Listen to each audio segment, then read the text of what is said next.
The sports you love, the teams you can't live without. Get a sense of urgency! This is Jake Scott and Ben Anderson on 97.5 The KSL Sports Zone.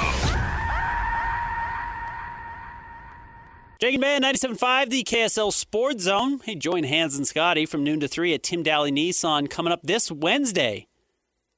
11155 South, Jordan Gateway in South Jordan. 11155 South. Jordan Gateway in South Jordan, Tim Daly, home of the Forever Warranty.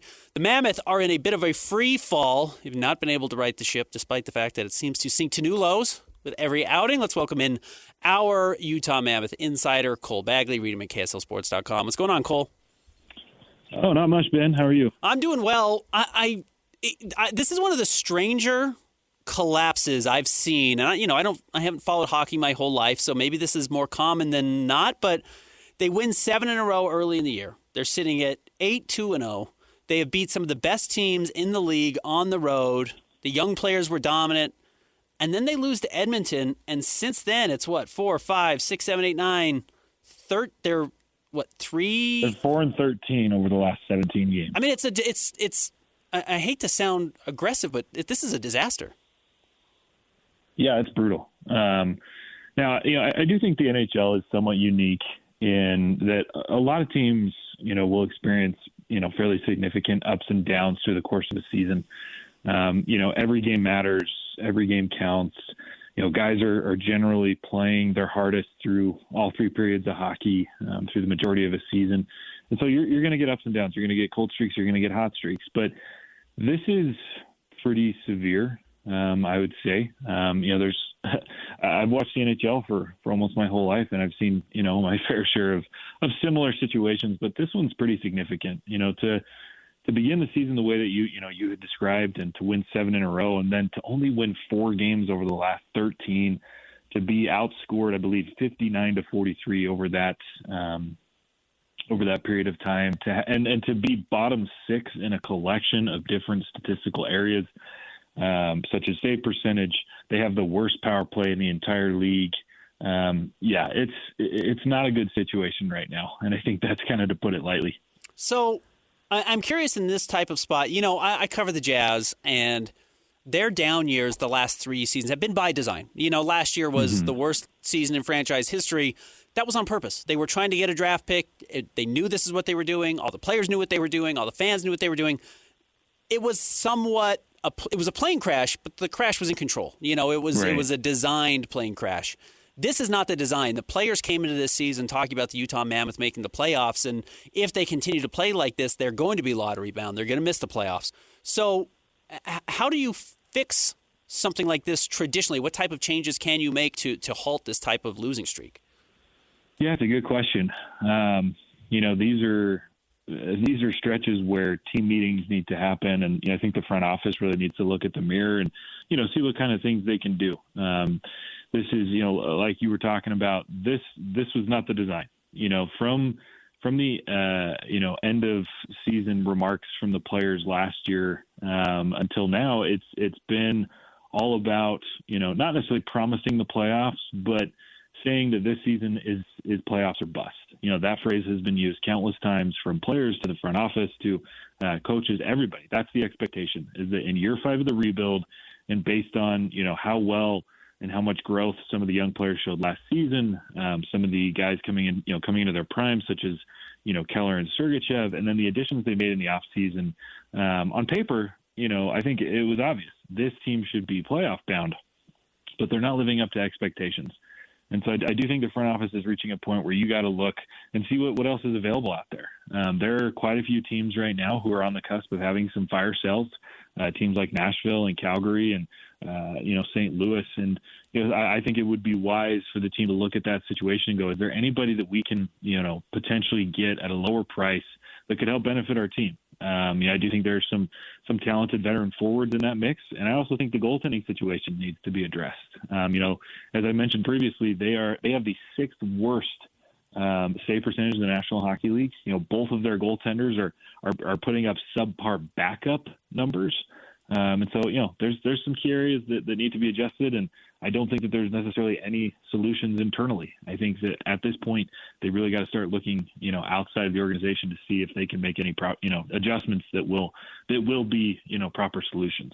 Vejmelka was so fabulous last year. He gets pulled in the first period yesterday after giving up 3 pretty quick goals. Does the financial commitment they made to him over the offseason make it difficult, or is that not a long-term problem? Can they afford to move on from him or bring somebody else in if they felt like they needed to? That's a good question. I do think it makes things tougher than it needs to be, but I don't think it puts anything really out of possibility. They still have a decent number of dollars in terms of their cap space. I think they were wise to only sign Vitek Vanacek to just a 1-year contract, kind of a prove-it deal for Vanacek. And unfortunately for him in the Mammoth, he's really not lived up to that. And so, this team has the assets. I think they have the cap space to go ahead and bring, if they felt it necessary and they found a situation where they could potentially trade for somebody or find somebody else, they would be in a position to do so. But, it does make it tough, right? Like, they went all in on Vejmelka. And he had a great year. I think his save percentage last season was like .907. I want to say he was top 15 in the league. Maybe closer to about 20, but in a league where there's 32 teams and there's 2 goaltenders and even 3 in some situations, to be in the top third is very, very good. But it's just been a tough year. The defense has played good in certain areas. It's kind of ironic. I think they've allowed the fewest shots on goal this season, but obviously that's not aligning with how many goals they have allowed in terms of save percentage. So it's not necessarily a situation where they couldn't get somebody, but it does make things a little more difficult than they need to be. Have the young players progressed the way you think they expected? Are they carrying a big enough load this early? Logan Cooley gets his big contract. Gunther got signed last year. Is the expectation that they need to be living up to those deals now, or those investments in the future? I think they need to be living more so up to the deals now. Logan Cooley, beginning next season, will be the highest paid player on the Mammoth roster. He just signed a $10 million AAV contract. That's a big boy contract. That's a contract where I think you can look at a player and go, we just paid you a lot of money, some of the most money that we've given out in recent years, especially to a guy who's just coming into his, second NHL contract. I think they have played, kind of below expectations. I know that, Cooley had his phenomenal night last week where he had 4 goals and, he had a hat trick earlier in the year. And, he's doing decent points wise, but it's just a lack of consistency that I think has been the biggest issue, for him and for Dylan Gunther. And honestly, you could probably look at the whole team, and make that claim.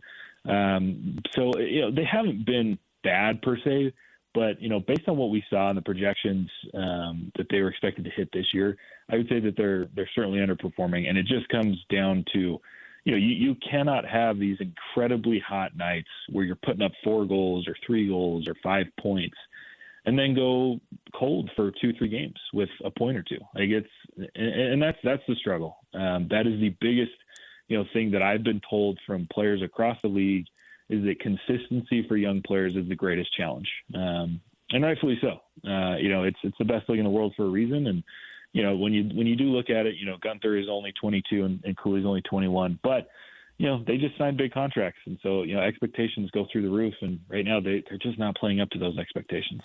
Andre Tyranny's been the coach for 5 seasons now. Obviously, they've only been in Utah for 2 years, so it maybe feels like he's newer on the job to us locally than it has for fans who have been following this team now for 5 seasons.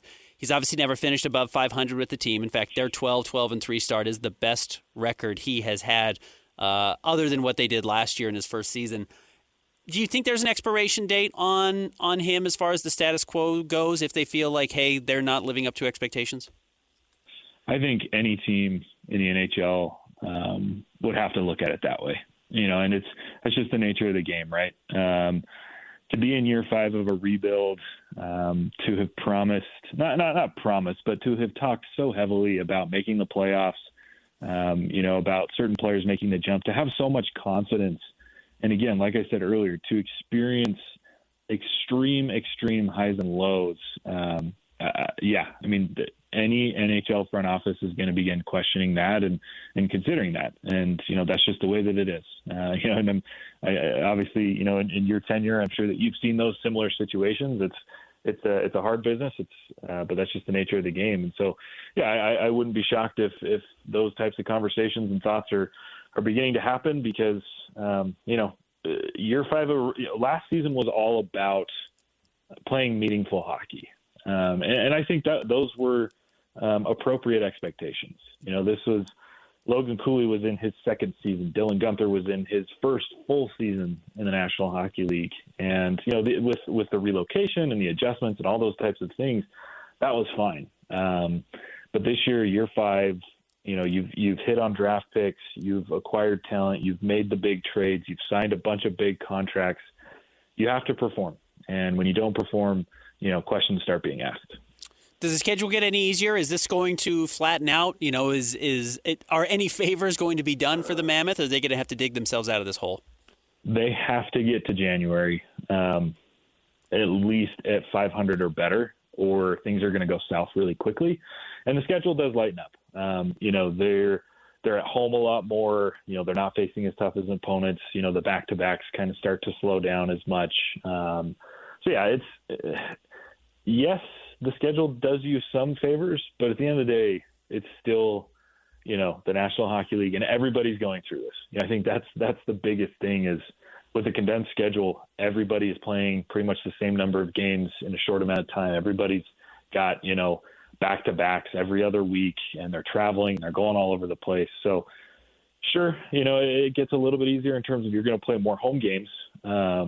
But, they haven't really proven that home ice is necessarily, a stronghold for them, a fortress. And so, they're going to have to find a way, and it's tough. Last thing quickly, we've talked a lot about the condensed schedule. We've heard a lot about it. They talk about it on the broadcast a lot. What does it actually mean for the team? How long is this Olympic break? How does it help them or hurt them? Yeah, so, with 3 weeks off, they've had to fit a bunch more games ahead of those Olympics to make sure that they get 82 games in between October and April. To be honest, right now I think they're one of the victims of the schedule. It's not helping them. When you lose in the way that they have over these last couple games, when you lose 13 of 14, but you've got to turn around and play a game the next night, or you only have a day off in between. That's tough. They have not had 2 days off in about 3 weeks, and that doesn't change until January. In terms of the break, it could be a positive thing. Historically, there's been plenty of teams who have taken, whether it's the All-Star break or the Olympic break, they've taken it seriously. They've gotten their rest. They've made adjustments they've made trades, they've made acquisitions. That can be a turning point. But it can't be a turning point if you're, just taking on a significant amount of water. So right now is the time that this team needs to figure things out. They need to start getting back in the win column. They need to, put a Band-Aid over things. They need to stop the bleeding. Because if we get later into this month and, they're 6-7 points back from a playoff spot, it pains me to say it, but you kind of just have to wave a white flag. And that's just the way that things are headed unless something drastic changes. You can listen to him more on the Utah Hockey Podcast. Read him at KSLSports.com and find him on social media. For the best Mammoth coverage, Bagley, KSL Sports. Cole, keep trudging along. Appreciate it. Thank you, Ben. There he is, Cole Bagley, giving us the latest on a Mammoth team that is not playing up to expectations right now. We'll see if they're able to right that ship anytime soon. It is Tuesday. It's time to give away more Jazz tickets. Christian, hit it. It's Jazz Ticket Tuesday, and your chance to win tickets is right now. Call this number now. Call this number now. Be caller number 12 at 801-575-ZONE. 801-575-ZONE. And you'll be on your way to Delta Center to see the Utah Jazz. He fires the three. He hits. Oh, don't do me like that. This is 97.5, the KSL Sports Zone. 12th caller right now, 801-575-ZONE. 801-575-ZONE wins a pair of tickets to see the Jazz and the Thunder on Sunday, December 7th at Delta Center. That's this Sunday. Cool family affair. Go check out the Thunder coming up at Delta Center on Sunday, 801-575-ZONE. When we come back, I'm so sad Jake's not here. We're doing the Big 12 Power Poll. It's not the last of the season. We're not going to let Jake get off that easily. But Christian and I will have it all for you as the regular season has wrapped. Stick around. 97.5, the KSL Sports Zone. Who is climbing? Who is falling? And who just flat out stinks? Some of y'all football sucks. This is the Big 12 Power Poll with Jake and Ben on 97.5, the KSL Sports Zone.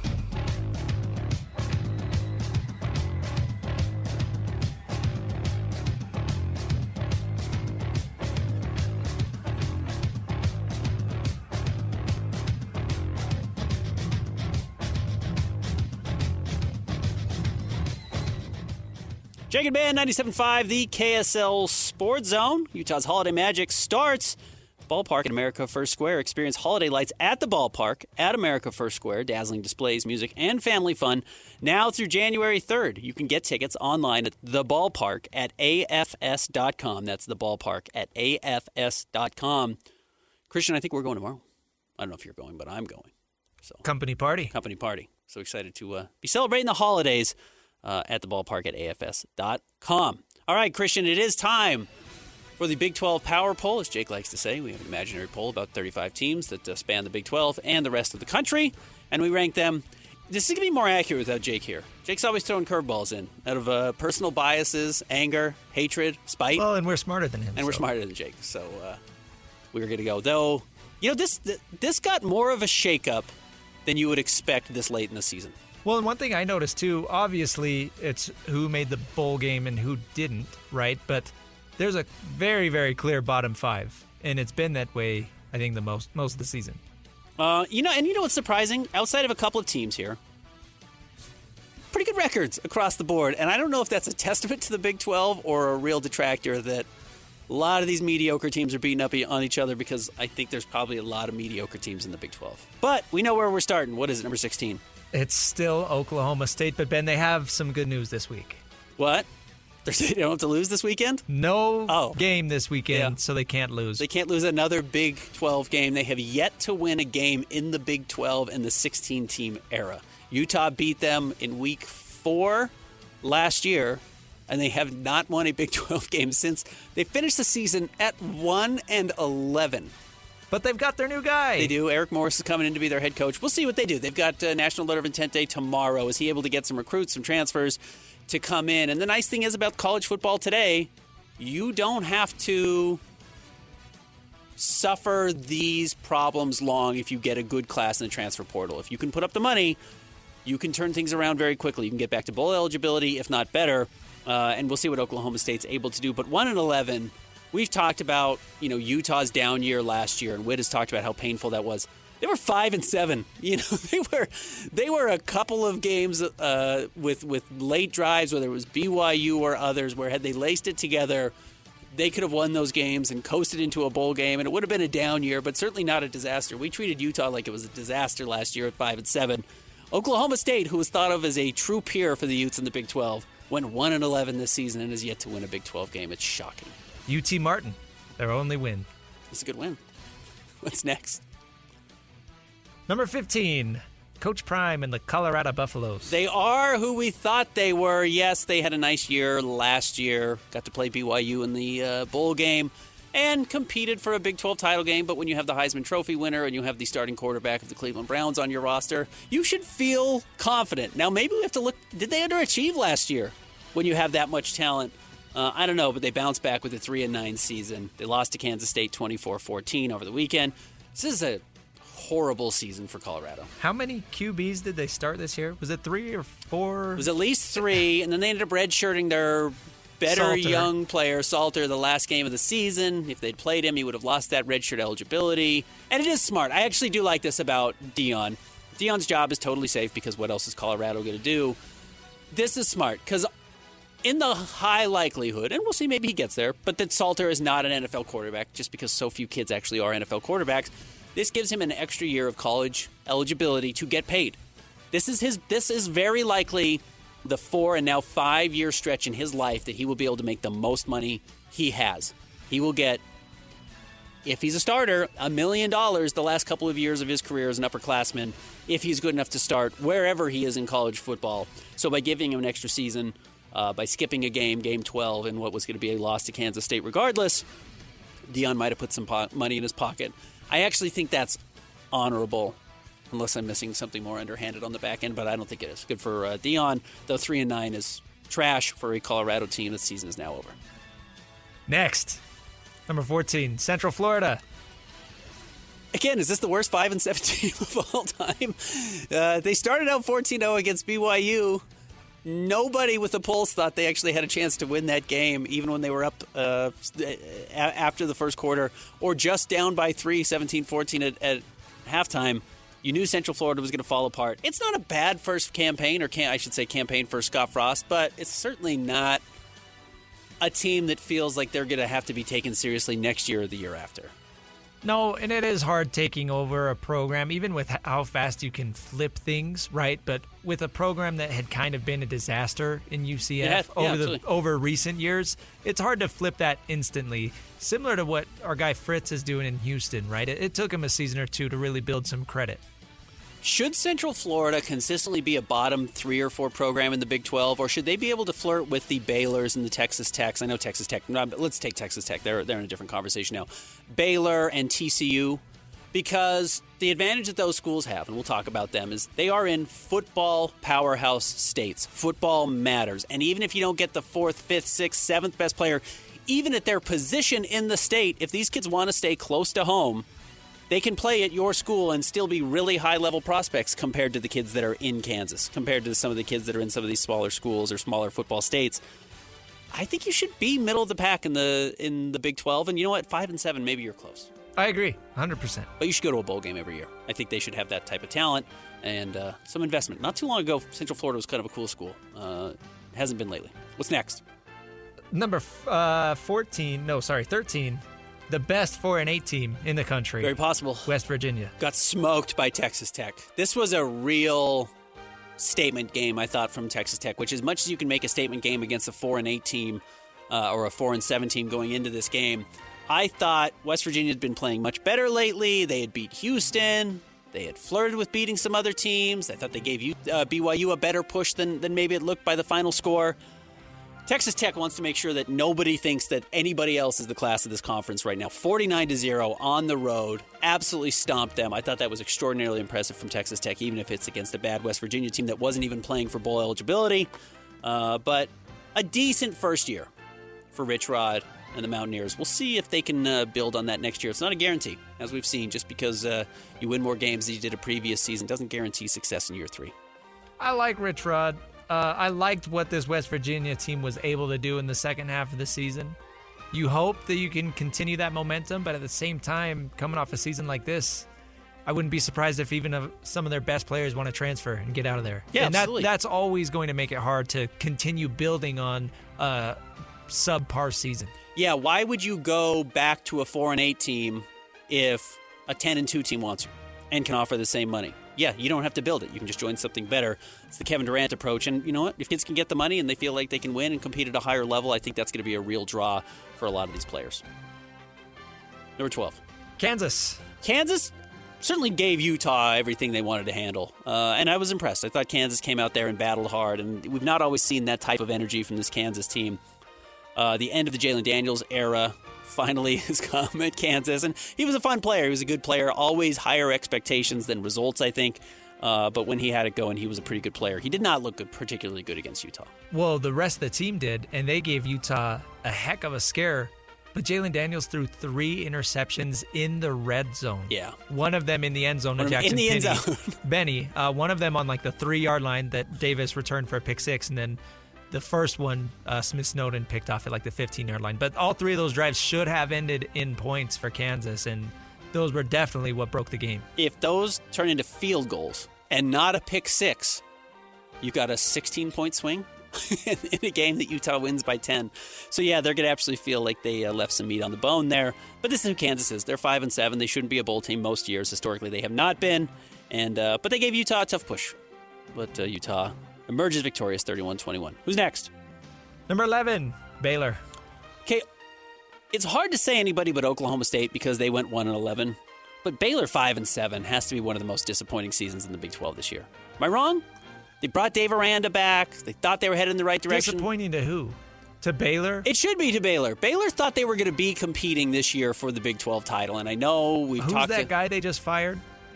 Oh, their Their athletic AD. director? He's probably the only person that thought that they were going to be something other than this. I think everybody else expected exactly this when you bring back Aranda, right? Again, 48 months ago, 2 years ago, that's 4 years ago, 2 years ago, 24 months ago, excuse me, don't do math on the air. 24 months ago, Dave Aranda was on the hot seat. They bring him back. They say, let's see what happens. We don't know if there's a better option for us out there. And he has a much better year in 2024. And they say, great, we're moving in the right direction. Again, this is what I'm talking about with Rich Rodriguez. Just because you have a bad year one, and this isn't Dave Aranda's first year, but I mean, that's where we're starting the sample size. Year one is bad. Year two looks better. Doesn't guarantee success in year three. And that's what Dave Aranda ran into. They did not have a good third year in this hot seat bounce back from Dave Aranda, and they have guaranteed his job. And it's one of the things that colleges are doing now. They're doing this weird process where they're either firing their coach or they're just investing more in NIL. And I suspect Baylor's going to get a bigger push to try and draw in more resources for Dave Aranda to win. I just don't know if he's the guy. He seems like a nice guy. I know a lot of people here seem to really like him because of his previous ties to the state. But 5-7's bad, again, at a Baylor team that should be able to win 6 games, should have an offense and the types of players that can get you to 6 wins in what I think is a pretty average to mediocre Big 12 conference, especially in that middle chunk. You can't feast on enough of those teams around you to get to 6 wins, and in your non-conference schedule, it's a black eye for Baylor, and I don't know if they're going to be able to bounce back. They're a good program. They should be good. Should be better than this. No question about it. Number 10. Number 10, Kansas State. 6-6. They did beat Colorado 24-14. They might have had the most disappointing season because of what their expectations truly were going into that Iowa State game in Ireland to open the season. This is a chance to build on something, certainly be in the running for the conference title at the end of the year. And they weren't close, and they weren't close at any point. You know, they fell apart early in the year. Dad's beating up brother for Avery Johnson. And they righted the ship a little bit. It started to feel like things were trending in the right direction. And they get smoked by Utah, or at least beaten by Utah. Or was it BYU? That was Utah, excuse me. I'm sorry, I'm mixing up my... it was only a 3-point game. So they ended up losing that game late. You're right, I apologize. But they kind of feel like they're moving in that direction, and Utah bounces back and beats them. I don't know, they never quite got off the mat. You get to 6 wins, I guess that's a positive for Kansas State, but... considering I think they probably went into the year expecting 10 wins, this is a hard season. We'll see what decisions they make in the offseason. And if you don't change anything, why would you expect things to change just because? Right? Like, you would got to change something. So we'll see. You're right. 51-47 is that Utah-Kansas State game. Feels like an eternity ago now with all that's happened since then. But, not a great year from Kansas State. 6-6. They're our first bowl-eligible team here. Certainly not good enough. What's next? Number 9, Cincinnati. 7-5. They really fell apart late in the season. This was a team that Jake was riding high on. Jake continued to rank number 1 in our rankings over and over. What was their schedule down the stretch? Because weren't they... I think Utah really broke them. Going into that Utah game, they were positioned in a spot to potentially have a shot at the college football playoff. They controlled their own destiny. We talked about that a lot. Utah really, really broke them. Sorsby had one of the worst games of his career that day. They were 7-1, having won 7 games in a row. And I think the problem was when we picked it apart, they beat Bowling Green, Northwestern State, Kansas, Iowa State, Central Florida, Oklahoma State, and Baylor. So basically nobody other than Iowa State. They lost 4 straight to close the season. They lost to Utah, Arizona, Baylor, TCU. That was absolutely a paper tiger, and the schedule did all the favors for them. They didn't play Texas Tech this year. They didn't even play Kansas State. I think if they played those 2 teams, they would have lost there as well. This is much closer to being, they finished 7-5, but this is much closer to being a 5-7 or 6-6 team than doing anything meaningful in the Big 12. Number 8, Arizona State. Got crushed in their rivalry game against Arizona, 23-7. Not super impressive. This is more like the team that Utah saw, where Utah did steamroll them here in Salt Lake City in the rain. Decent year, 8-4. I think if 2 years ago, before they had set this much higher expectation, last season, by winning the Big 12 and almost beating Texas in the playoff, you would have taken 8-4 under Kenny Dillingham this season. But after setting the expectations so high a season ago, maybe this feels like a little bit of a letdown, but they're in a good spot. They've got a good coach. They certainly seem to have some talent. We'll see what they do at quarterback. It is hard when your starting quarterback goes down midway through the season, but I cannot wrap my head around the fact that these guys beat Texas Tech. Does not make sense. Well, Texas Tech at least had their backup quarterback. So that backup quarterback did beat Utah in the fourth quarter pretty convincingly. Next. Number 7, Iowa State. Iowa State finishing 8-4 is like a Matt Campbell team scoring 27 points and turning off the engines. It's exactly what they do seemingly every season. I know that wasn't the case last year, but this is what Iowa State is. It's a very good program. It's not a great program. They did beat Oklahoma State 20-13 to close the season. Also not an impressive win. Though Oklahoma State had 2 close games late in the season, so I guess maybe tip the cap to them that they didn't fully give up. But a fine year from Iowa State. Probably a little bit of a letdown for the fans there. Matt Campbell's going to come back. They're going to be the exact same team next year. Exact same team. Yep. So they always are. He's very consistent. Consistently good, not great. Number 6, Houston. Maybe the biggest surprise of the season. When you look at what they did last year, coming in 9-3, third most wins, tied for the fourth most wins at 9. It's a good year. They, again, kind of crumbled down the stretch. They did beat Baylor in the final week of the season, 31-24. We'll see what their bowl projections look like. Some talk about the Pop-Tart Bowl for Houston. But the fact that they're going to a bowl game in general, I think we had said in the offseason, if they were to get to 6 wins, it would have been a success. Getting to 9 was an overwhelming success. So shout out to that team.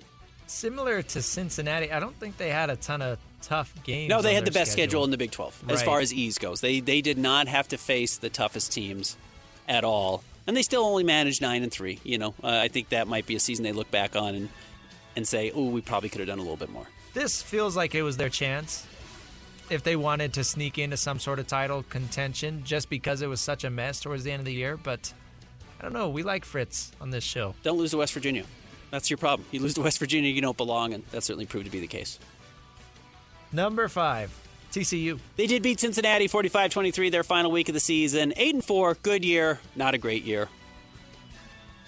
I wish I could say more. This is, again, it's a little bit like Iowa State. I think this is where they should be. Again, this is where I think Central Florida should probably be a little bit closer to TCU than where they finished the year. 8-4 should be in TCU's wheelhouse 2 out of every 4 seasons, and maybe 1 year they're below that, and 1 year out of those 4 they're much better than that. Maybe 1 year they get to 10, 1 year they finish at 6. But this is probably about what their average should be every season, 8-4. Good year, not a great year.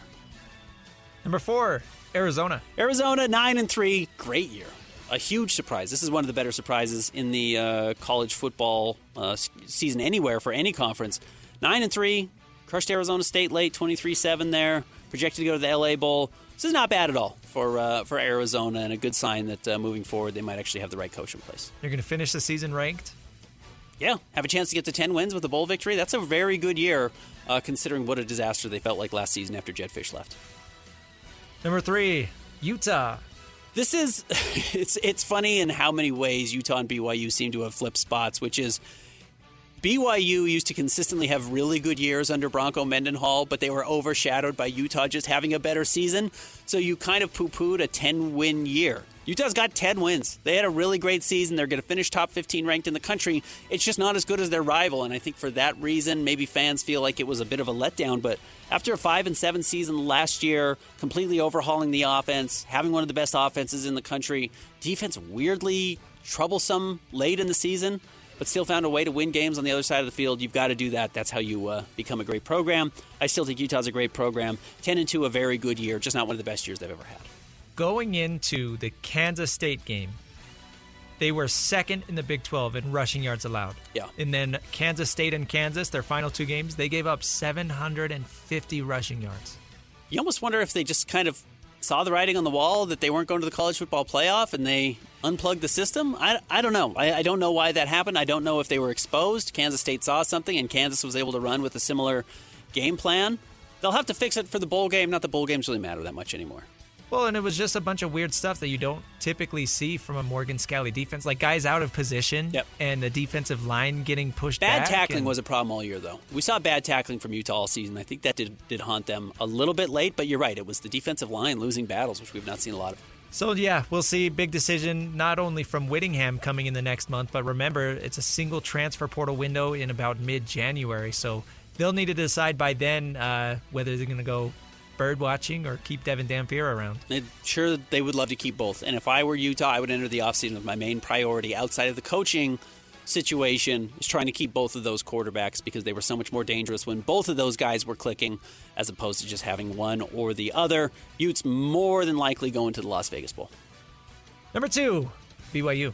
BYU 11-1. This is everything they've played for. I know the week of the championship game has been a little bit derailed by rumors of Kalani Sitake to Penn State, but this is what BYU wanted. Nobody expected it after losing Jake Retzlaff in the offseason.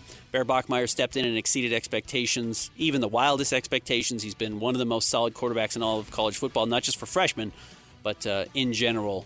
So a great year for BYU. We'll see if they're able to cap it off with a victory this weekend and punch their ticket to the college football playoff. Otherwise, I do think, unfortunately, we're going to look at this as a good year, not a great year, and I think it's actually been closer to a great year than anything else. I am very interested to see how BYU performs on Saturday morning because their first game against Texas Tech, crap hit the wall fast with the shank punt, the muff punt, and just a ton of mistakes where it felt like BYU dug themselves a hole early. So if they can keep their head on straight and start right, maybe it's a better game. I know this game is still in Texas, which you would think would favor Texas Tech, but we know BYU fans are going to travel for this. They are going to want to show out in a way that they could not when they were playing truly a road game at Texas Tech. So this will be a more even crowd than what they faced in the first game. Is that enough to give them the edge? We'll see. I think Texas Tech is really good. Thus, still number 1. Still number 1, 11-1. Their lone loss this season was to Arizona State. They backed it up. Everything that their fans said, that their donors said before the season, has come to fruition. Joey McGuire's lived up to expectations, and the scary thing is I think they're getting better. This is a team that feels like it's improving. This is what great teams do in season. They find their weaknesses, they get exposed at moments, and then they ratify them, and they fix them, and they remedy them, and they move forward. And I think that is something that you're going to see with this Texas Tech team. I'm not super confident in BYU's hopes this weekend, though I do think the ability to get a big crowd traveling. I just think Texas Tech is legitimately one of the 5 best teams in college football. But it was funny, even yesterday we had Pete Futek on midway through the show, and he's like, yeah, but who have they beat? Like, who? I don't know, man. This is a really good Texas Tech team. Quarterback maybe not elite, but they're really good. Their receivers are really good, and their defense is insane. Imagine going back like 2 years ago or even a year ago and saying, oh, yeah, the Texas Tech team in 2025 is going to have a crazy elite defense. They're going to win every game defensively. Like what? Yeah. It's not their style of play. But look, you can change things quickly. And when you get the big money and you're willing to go after transfers, you can flip the script. And BYU has done it and Texas Tech has done it. It's no surprise that those are the 2 biggest NIL bases in the Big 12 and that they're sitting at the very top. And you know what? Texas Tech specifically can thank the Jake and Ben show because in case you don't know, Joey McGuire played our show to hype them up before a game. It was the first Big 12 game this year. Yeah. So it was at least for both of these teams. Yeah, they hoped that Joey McGuire would be playing it in the locker room. I hope they did. And set up a great rivalry game a big championship game coming up on Saturday, 10 a.m. That's it for your regular season Big 12 Power Poll Top 10 recap, Christian. Number 10, Kansas State. Number 9, Cincinnati. Number 8, Arizona State. Number 7, Iowa State. Number 6, Houston. Number 5, TCU. Number 4, Arizona. Number 3, Utah. Number 2, BYU. And number 1, Texas Tech. I tell you what, locally, we would certainly love to have BYU and Utah in the top 3 every year. Certainly you'd like to see one of them emerge on top. But this is a good year locally for our state for college football. And BYU has a chance to make it even more special coming up this weekend. We'll wrap up the show coming up next, 97.5, the KSL Sports Zone. Who's got it better than us? Nobody! Your home for the best sports coverage in Utah. You're listening to Jake Scott and Ben Anderson on 97.5, the KSL Sports Zone. Two niggas on the airways, talking sports. They got him made jokes and also loves his tie-dye. Ben's got style with his scarves. Oh my.